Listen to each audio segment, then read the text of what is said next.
Keep your Bibles open to John 19. We're going to be looking at verses 1 through 16 as we consider further our exposition of the Gospel of John. We've been doing this for, I hesitate to tell you how long.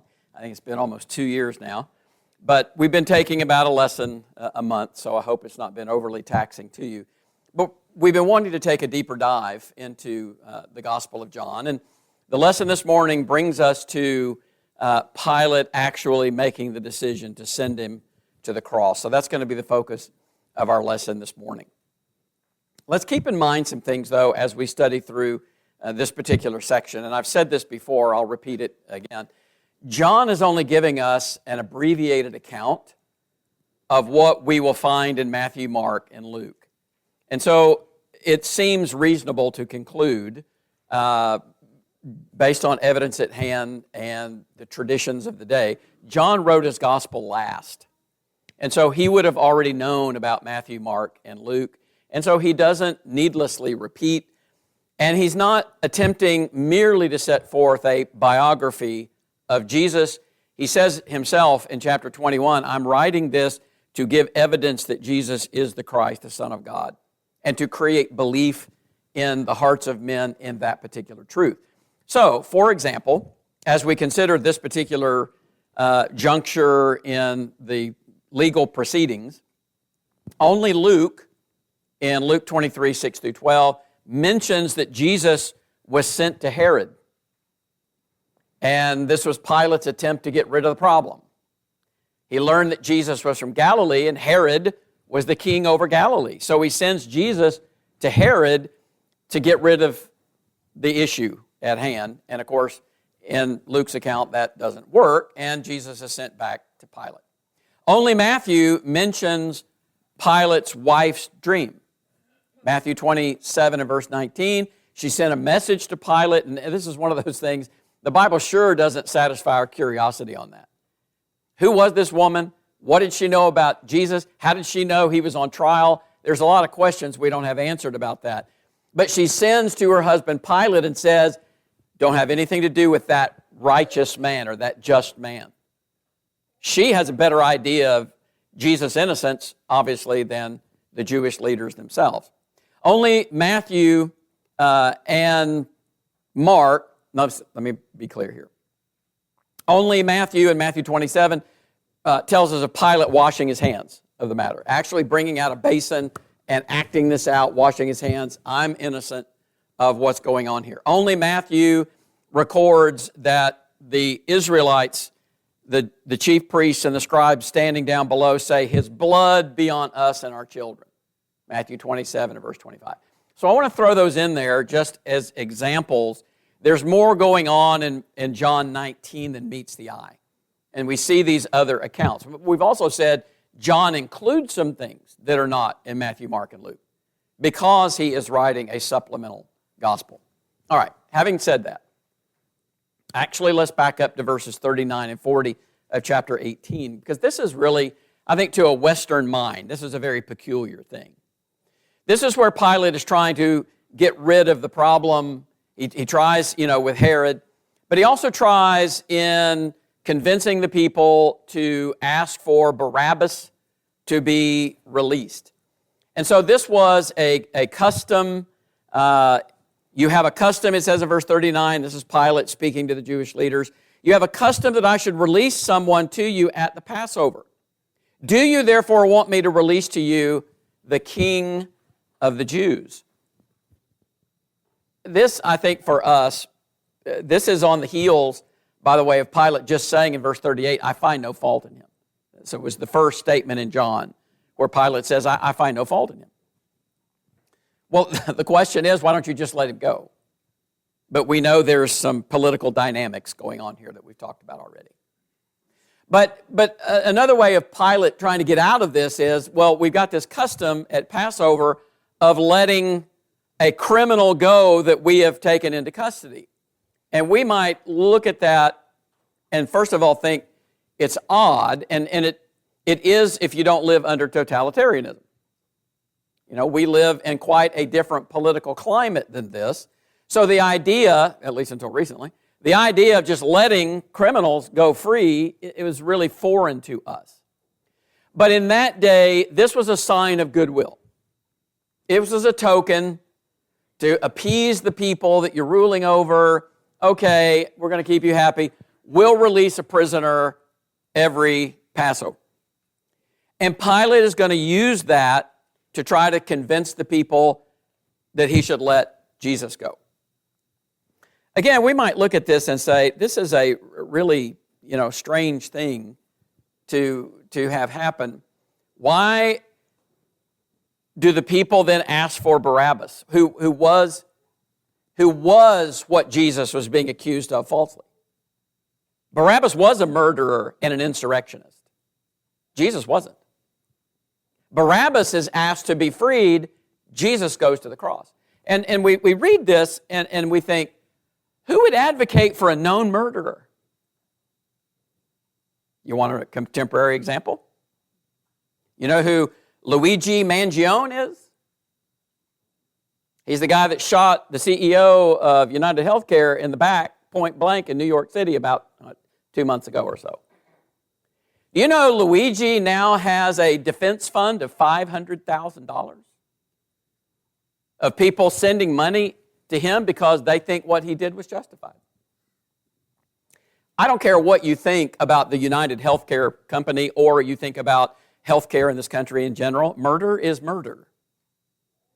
And yet, this is not the only time that we've seen a cause célèbre, a very positive, favored murderer or otherwise criminal being advocated for by people because they believe in some particular principle or they have an ideal they're trying to defend and they think this person, as evil as they may be, justifies their support for that.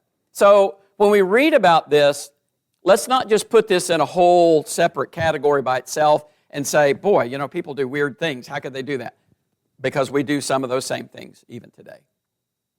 And so here's Jesus, something else that John doesn't record. When Pilate offers to release Jesus or Barabbas, Matthew and Mark both say, and this is a quote from Mark 15:11, but the chief priest stirred up the crowd so that he should rather release Barabbas. Do you remember Jesus, about 5 days before this, rode into Jerusalem on a donkey triumphantly? The crowds were shouting, Hosanna to the Son of David. It was so overt that the Jewish priest said to Jesus, you need to tell them to stop giving you this kind of a claim. And Jesus said, if I tell them to stop, the stones will cry out. So can you imagine what the chief priests were running around in the crowd saying by way of threat or by way of slander, what they were accusing Jesus of, and say, you better be asking for Barabbas or there'll be a price to pay. Or there's no way you should be asking for this Jesus to be released. Look at what he's claimed about himself. And so these men not only were already so evil in what they had done and having their own kangaroo trial of Jesus and rejecting everything that he stood for, which only represented the things of God, now they're actively trying to undermine the people from asking for his release.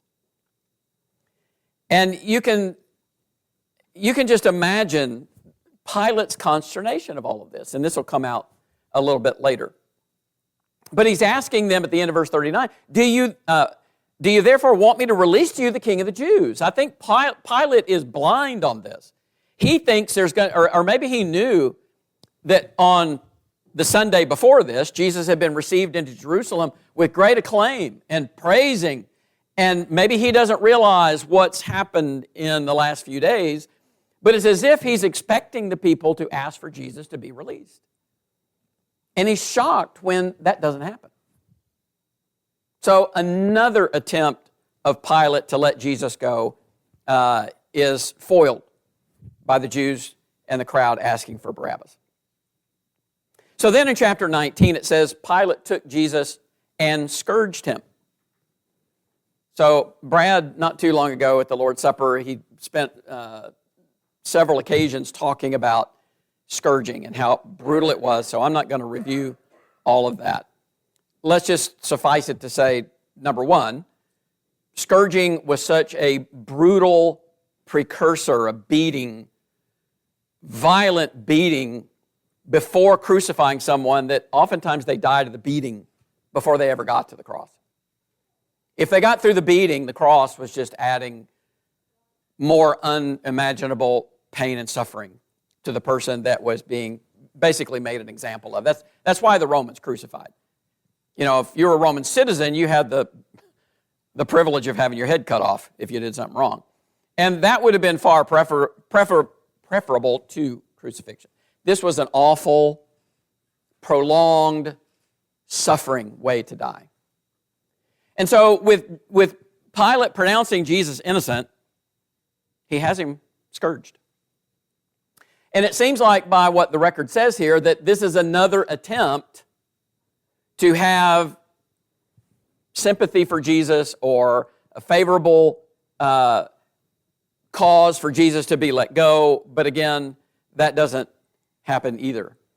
And so it says, the soldiers twisted a crown of thorns and put it on his head in verse 2, and they put on him a purple robe. Again, the other gospel writers talk about the whole garrison coming out. This became a spectacle. It was a sport. All the Roman soldiers were participating in this, and they thought it was funny, undoubtedly. And so they find an old discarded purple cloak of some kind, and they wrap him in it, weaving a crown of thorns and pressing that into his head, giving him a stick, a reed, as a scepter, all making sport, making fun of Jesus because of this claim that he was the king of the Jews. Then it says not only that you have the physical, the beating, the crown of thorns, slapping. It says then they said, "Hail, King of the Jews," in verse 3. They struck him with their hands. Pilate went out again and said to them, "Behold, I'm bringing him out to you that you may know that I find no fault in him." You just had this man nearly beaten to death, and you bring him out and say, "I find no fault in him." This man is motivated, Pilate, only by political expediency. He is not motivated by sympathy. He's not motivated by truth. Hence his previous statement to Jesus, "What is truth?" in the end of chapter 18. What is truth? Well, Pilate wouldn't know truth if it ran over him like a city bus. Truth is something that's expendable based on political expediency. I'm bringing him out to, now he parades Jesus out in front of all of the masses. He's already been made fun of back in the back barracks there, where they tied him to a post and beat nearly the life out of him. And now he's paraded out in front of the Jews. I'm bringing him out to you so you'll see that I find no fault in him. You know, it's just really, really hard to wrap your mind around this degree of love and grace and mercy. As we were singing, he could have called 10,000 angels, and he was willing to endure this. This is a divine measure of patience. It is a divine expression of grace and mercy. What a temptation it would have been in Jesus being mocked and made fun of and denied to show them who he was. So Jesus came out wearing the crown in verse 5, the crown of thorns and the purple robe, and Pilate said, "Behold the man! Here's your king." Therefore, when the chief priests and officers saw him, they cried out, saying, "Crucify him, crucify him." Pilate said to them, "You take him and crucify him, for I find no fault in him." The Jews answered him, "We have a law. And according to our law, he ought to die because he made himself the Son of God." So here's Jesus being paraded out for everyone to see. He's wearing the robe, the crown of thorns, the mockery of this claim that he's the king of the Jews. And again, Pilate he's not reading the room, as we say. Because the people cry out, crucify him, crucify him. What did we say they were crying out 5 days before this? Hosanna, Son of David. They were welcoming him with open arms. You know, don't define yourself, as I had this chat with Justin in between class and worship, don't define yourself by what other people think about you. Because if they think well about you today, they're liable not to think so well about you tomorrow. That's just how fickle people are. And it's not mere fickleness here. It's the Jewish leaders, the chief priests, stirring up the crowd, threatening them, slandering Jesus. But still, the crowd cries out, crucify him. You can see Pilate is just like completely flummoxed over this. You take him and crucify him. I find no fault in him. Again, think about what he just said. You take him and crucify him. I find no fault in him. Well, why did you say for them to take him and crucify him? And first of all, let's notice, Pilate knows they can't do that. They don't have the power of capital punishment that was taken away from them by the Romans. That's why Jesus is before Pilate in the first place. And besides that, Jews don't crucify. They stone.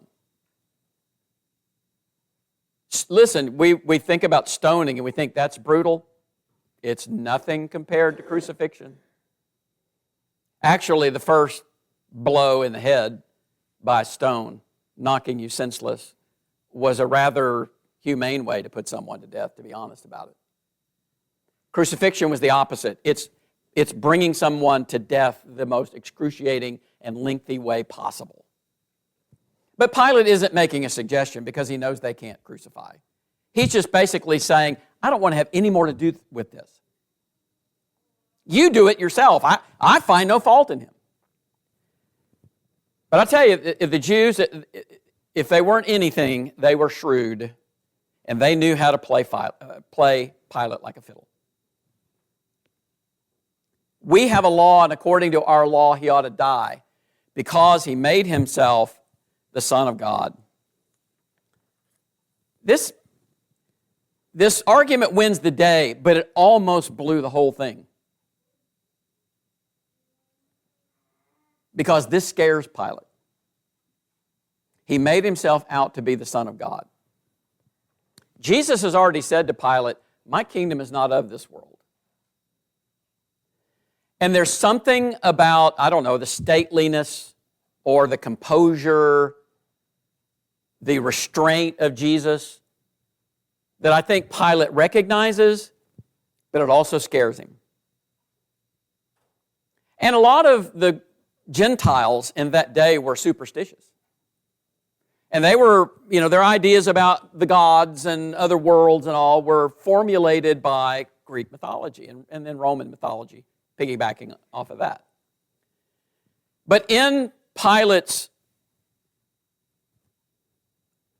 uncertainty about truth in this regard, in his being conditioned by the philosophies of the day, and then getting the note from his wife, have nothing to do with him. Jesus, again, self-possession. He's not acting like a man who's being slandered and falsely accused with his life on the line. That man would usually be screaming and hollering and answering whatever charge is thrown against him vehemently, and Jesus is just standing there. But when Pilate hears he ought to die because he made himself out to be the Son of God, this unnerves him. Therefore, when Pilate heard that in verse 8, he was the more afraid and went again into the praetorium and said to Jesus, so apparently Jesus had been brought out and they're saying, crucify him, and the crowd's getting all stirred up. Apparently Jesus is now taken back away from the crowd because Pilate now standing before the people. When they say this, he made himself out to be the Son of God, he now goes back into Jesus, inside. He went again into the praetorium and said to Jesus, where are you from? Think about that question. Pilate's frightened. By his superstitions, probably, but by these claims. And you know, he's not a dummy. He would have known things that were being said about Jesus healing, casting out demons. Here's his question. Where are you from? Because it appears to Pilate, it seems on some level, he believes Jesus is otherworldly. Whatever in Pilate's mind that would have meant. Where are you from? But Jesus gave him no answer. The end of verse 9. Jesus gave him no answer. You remember when he was taken before Herod, not in this reading. When he was taken before Herod, and they wanted to see a dog and pony show, you know, show us a miracle, show us a miracle. Jesus wouldn't even answer, wouldn't even respond to Herod at all. And now you think about Pilate, you know, saying, well, where are you from? You might think Jesus could have given a long discourse on his pre-existence, his divinity. Well, you know, I was with the Father in heaven before I actually came in to the world. And I was born as a man, and I've lived as a man, and I've matured and grown as a man, but really my existence precedes me being... No, nothing. Why not? Why didn't Jesus give a lengthy defense of his divine nature and his pre-existence? I think the answer to that simply is, what good would it have done? You know, Jesus took the same approach with the Jewish leaders when they were questioning him. He didn't answer them at first. And then they asked the question, tell us if you're the Son of God, and he would not remain silent. But at this point, it's not merely that Jesus knows this is the will of God, but he knows the moral vacuum of the man that he's standing before. It would have done no good for Jesus to try to explain to Pilate where he's from. Pilate's only motivated, not by truth, as we just said. He's only motivated by, how do I get out of this and not make my rulership or my governorship over Judea not look bad? That's what he's trying to do. And on the other hand, he's admitting that he believes Jesus is innocent. But, you know, to a Roman procurator, what's another life? Pilate did a lot of wicked and awful things to a lot of people. What's another life?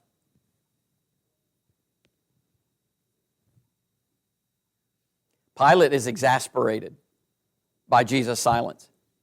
Verse 10, Pilate said to him, are you not speaking to me? Do you not know that I have power to crucify you and power to release you? As we've said before, it's unwise to start a question to Jesus with, do you not know? The one that knows what's going on here is Jesus. The one who does not know what's going on here is Pilate. Can you imagine asking the Son of God if he knows? If he knows who Pilate is, he knows what Pilate's power is. And not only that, think about what Pilate is saying. Do you not know that I have power to crucify you and the power to release you? No, he doesn't. I mean, he does, but he isn't going to use it. I mean, in theory, yes, he's got that power as the Roman governor. He's the supreme ruler of the land. But Jesus knows he isn't going to use it. Justice is not going to be done. And so Jesus says, you could have no power at all against me unless it had been given to you, and here we are, from above. Jesus throws in enough of these references, my kingdom is not of this world. You've been given power from above to be in the position that you're in. What Jesus' answer does is it confirms God's providence over what's happening, his ultimate control of human events, so that his will is done without violating man's free will. Pilate has the power to make whatever decision that he chooses to make here of his own accord for his own purposes. But God also has the right, as he did in the Old Testament with Pharaoh, to allow in power those that he knows will collapse in the moment of crisis and give in to evil, wherein giving into that evil will further God's purposes. That's not God being out of control of evil. That's God using evil, even the evil that we perpetrate as in the case of Judas. Free will decision on Judas's part, but God uses even man's evil to accomplish His purposes. There's nothing that we can do that's evil or good to foil God's plans. God's will is going to be done. And in this situation, the right thing, the righteous thing for Pilate to do, as he said out of his own mouth, was to let Jesus go because he found no fault in him. But Jesus says to Pilate, you know what? You're the governor because God, the power above, has allowed you to be in this place. His voluntary cowardice, Pilate's, facilitates God's redemptive plan. And then he says, therefore, Jesus does, the one who delivered me to you has the greater sin. You know, I hear the comment every so often, all sin is the same. All sin is the same. There's no difference between lying and committing murder. I think we need to refine that a little bit. All sin is the same in terms of producing guilt before God. That is true. Not all sin comes from the same place, the same state of mind or state of heart. Not all sin has the same consequence. So let's be careful to not just blurt out a generalization like, all sin is the same. No, even Jesus says adultery is a reason to put away your mate and remarry without that being adultery. Not lying, which would be a sin. Not stealing from your mate, that would be a sin. Not falsely accusing your mate, that would be a sin. No, not all sin is the same. And in this case, what he's saying is not all sin comes from the same makeup of the heart. The one who delivered me to you has the greater sin. That's what Jesus says. Now, Pilate is responsible for his miscarriage of justice, but Pilate doesn't do this with the full knowledge of who Jesus is, but the Jews did. The Sanhedrin Council, or the high priest in particular, it's not clear who Jesus means. The one who delivered me up. The one may mean the body, or the one may mean the high priest. So it's not clear. In either case, you end up at the same place. The Jews who knew the Scriptures, who saw me working miracles among them, who heard me teach, who should have been changed and enlightened by all of that, they have the greater sin than you, Pilate. Oh, you're responsible. They have the greater sin because they had the greater opportunity and they had the greater knowledge. From then on, verse 12, from then on, Pilate sought to release him. But the Jews cried out, saying, if you let this man go, you are not Caesar's friend. Whoever makes himself a king speaks against Caesar. That was the last nail in the coffin, or the cross. That was their ace up the sleeve, the coup de grace. Pick your figure of speech. Because this is the one that scared Pilate more than Jesus being from somewhere else. Because this one affected potentially his life. Pilate could be recalled to Rome. He could be exiled, he could be banished, which, by the way, does happen to him later. But he could be exiled, he could be banished, he could have his head cut off for malfeasance. And in this day and time, it was not uncommon for citizens in an area of the Roman Empire being ruled over, if the ruler had done wrong, for them to send a delegation to Rome and petition the emperor to get rid of their governor, replace him with somebody else. That's what Pilate doesn't want to happen. And they know that. The Jews know that.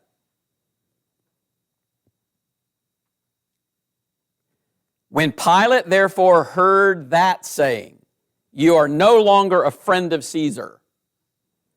When Pilate therefore heard that saying, he brought Jesus out, sat down in the judgment seat in a place that is called the Pavement, but in Hebrew, Gabbatha. Now it was the preparation day of the Passover and about the 6th hour. And he said to the Jews, behold your king. One last time. Behold your king. But they cried out, away with him, crucify him.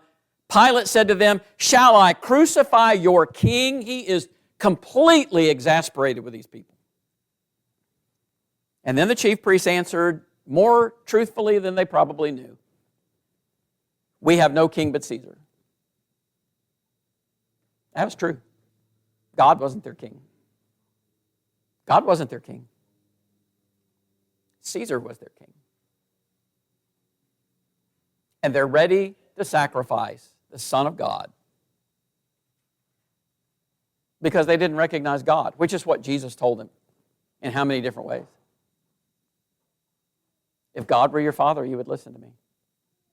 But God isn't your father. You are of your father, the devil. He was a murderer from the beginning. John chapter 8. We've already talked about that. Their king wasn't God.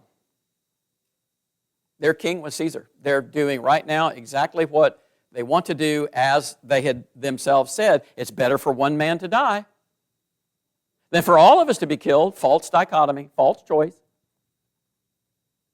There was a third choice there, you know. Acknowledge who Jesus is, admit Him to be the Son of God, and let Him fight your battles. But that's an option they couldn't see because they weren't spiritually minded. And so in verse 16, He delivered Him to them to be crucified. So they took Jesus and led Him away. Well, it's frustrating, it's irritating to go through this and see the injustices that are done, to see the moral cowardice that's being displayed, to see the wretched evil of the Jewish leaders running around in the mob, you know, threatening people and telling people, "Don't you dare ask for Barabbas." I mean, all of this is just completely sad and demoralizing, except for one truth. And that is, this is not just another miscarriage of justice. Look, this kind of thing happens every day, all day, around the planet. There are good people that end up being punished and imprisoned and their lives taken. It happens every day. Happens every day. The thing that makes this unique is this happened to save you and me from our sins. This is the ultimate clash between righteousness and evil. And evil that is fully set on evil in the face of righteousness only gets more evil. Now, this is my opinion, but this comes into play. You know, you hear people say, well, you know, in the day of judgment, everybody's going to recognize who Jesus is. It'd be too late for some of them. Well, they may recognize Him all right, but that doesn't mean they're going to like it. Look, the principle is evil in the face of righteousness becomes more evil unless there's a penitent heart. Everybody's going to bow. Their knees are going to bow before Jesus, whether they like it or not. But it doesn't mean everybody's going to feel remorse for having rejected Him. I think there's a whole group of people that if the Lord appeared out that window right there in the next 30 seconds, there's a lot of people in this world that would be mad about it. How dare you end my plans? How dare you end my role in this world? That's a sermon for another time, I guess. For those of us that have an affinity for God, this is the story of our salvation.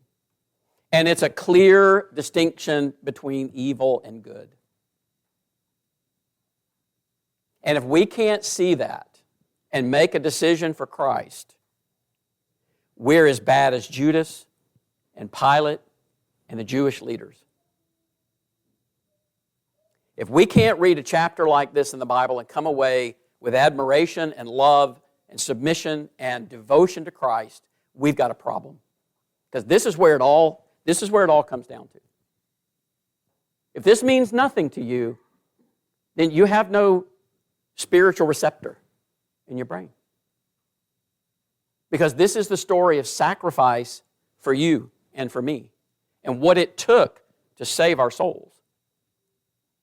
As we're going to be studying in Romans in the next quarter, God couldn't just ignore sin like it never happened. It was going to take a payment. And that payment had to come from Him because it's a debt we couldn't repay. And Jesus was willing to be mocked and savagely beaten denied, made fun of, you name it. He was willing. After praying to the Father, please let this cup pass from me. Please don't make me go through this. But then saying, your will be done and not mine. That goes back to our class this morning on marriage. The willingness to conform to God's will. The willingness to conform to our mates. This is what Jesus is modeling for us. Even to the point of dying such a horrible death as this. This is the love of God in action. It may not look like it. This is so bad, all it looks like is violence. But when we dig a little bit deeper, we see something besides man's violence on the surface. We see God's love and grace and mercy underneath that.